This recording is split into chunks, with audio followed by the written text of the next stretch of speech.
naiknya atau ya di gorengan aja? Kalau menurut saya nanti jawabannya ada di akhir teman-teman. Jadi jadi enggak semua fundamental itu cuman sebatas perbankan, enggak. Justru market outlook kita di awal tahun kemarin itu adalah tren saat ini bukanlah perbankan. Jadi fundamental itu bukan perbankan. Itu harus lepas dari mindset teman-teman. Fundamental itu bukan hanya perbankan. Fundamental itu adalah mencari nilai intrinsik, gitu ya. Intrinsik bukan hanya di perbankan. Seperti itu mental dan mindset yang harus teman-teman buang gitu untuk sekarang. Di sini kalau memang fundamental itu tidak berbicara tentang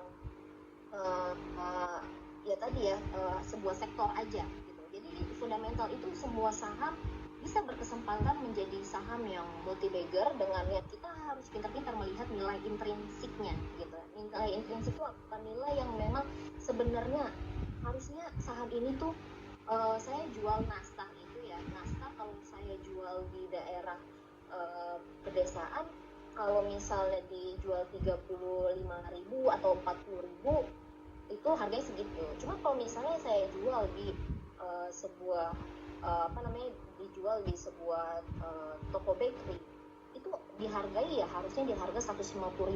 Nah, gimana kita cara melihatnya bahwa apalagi itu nastar enak gitu ya. Gimana caranya kita melihat bahwa memang sebenarnya itu barangnya itu barang berharga. Kok ini dijual lagi murah? Dan saat itulah kita beli.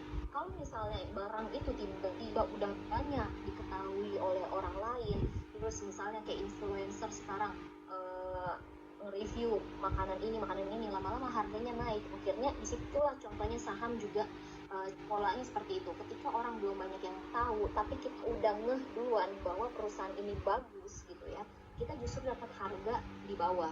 Tapi kalau misalnya kita baru ngeh udah hype perusahaannya gitu ya, udah hype produknya, itu kita dapat harganya di atas karena harganya sudah naik. Jadi gimana caranya kita melihat nilai intrinsik sebenarnya dia harganya berapa, seperti itu. Nah, kalau misalnya dari sisi teknikal itu kita melihat pergerakan harganya.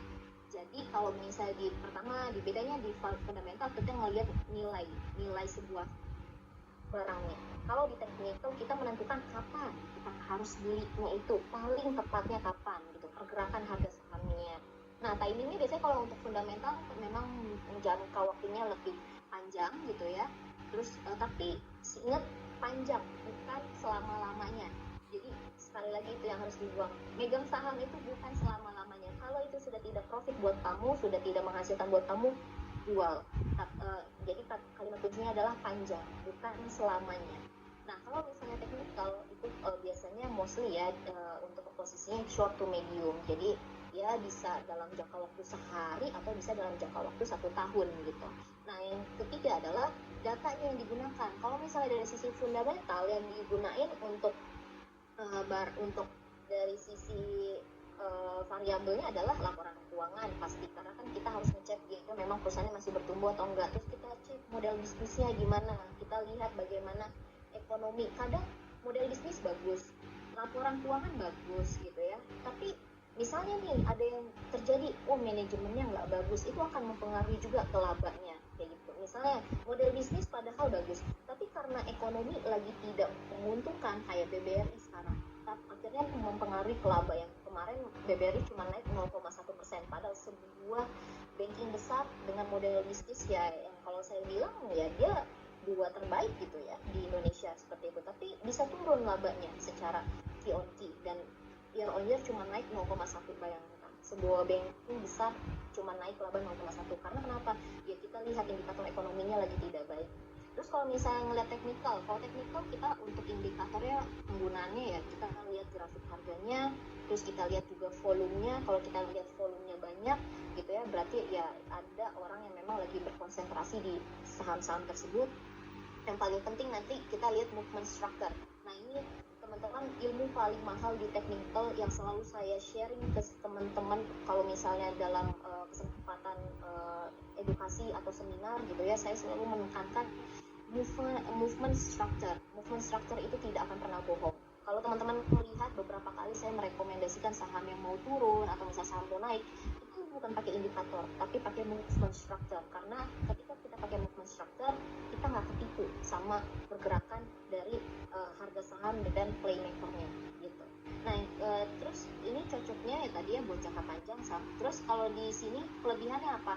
Kelebihannya adalah kalau fundamental kita mencari pertumbuhan.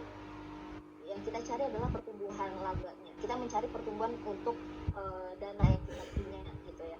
Nah, jadi kalau misalnya dengan kelebihannya itu, karena kita punya basicnya dari sisi fundamental, kita tahu perusahaan ini ke depan masih bagus.